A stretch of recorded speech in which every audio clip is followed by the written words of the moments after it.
What the hell is going on, people? This is Periodik, and I'm going to tell you all the ways you can get Thunderfury, Blessed Blade of the Windseeker.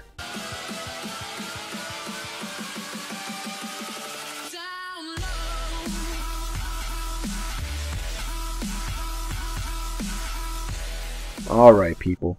In case you don't know what Thunderfury, Blessed Blade of the Windseeker is, it is an amazing, badass looking one-handed sword, legendary. It was the first legendary introduced in the game intentionally.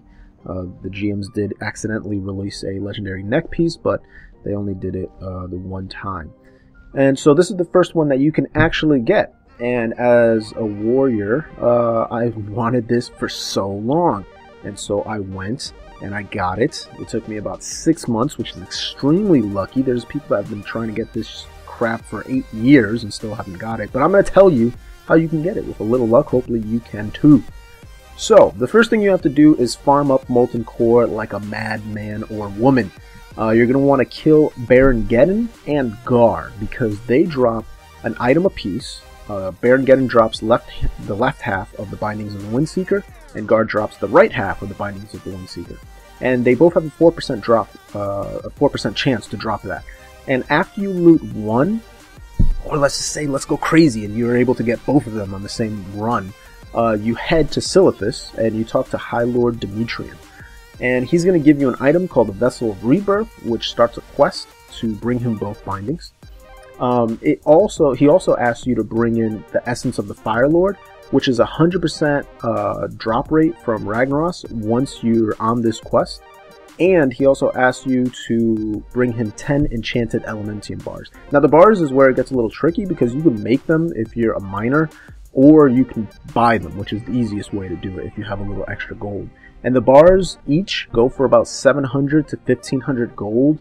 When I was doing it, I bought it for, I think half of them were like 1200, the other half were 1100, so I spent, you know, a decent amount there.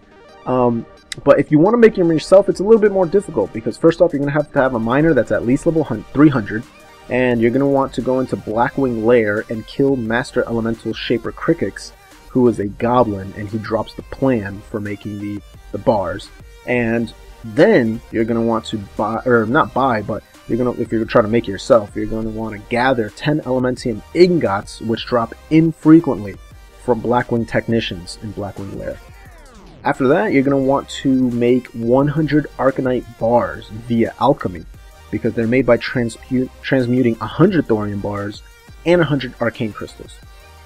Then you're going to need 10 fiery cores, which drop off multiple monsters in Molten core. And then you can, the easiest part is just buying 30 elemental flux, which are sold by pretty much every blacksmithing NPC for 3 gold apiece. So, I mean, that's 100 gold, not a big deal. After you get all that, after either you buy your bars or you make them yourself, and if you do, you know, that's awesome. Congratulations just on doing that. It's an accomplishment on its own. You're going to want to hand in the quest, and at that point, make sure you finish your conversation with Demetrian, because Thunderon, the Windseeker, I don't know how to pronounce his name, Thunderon, whatever.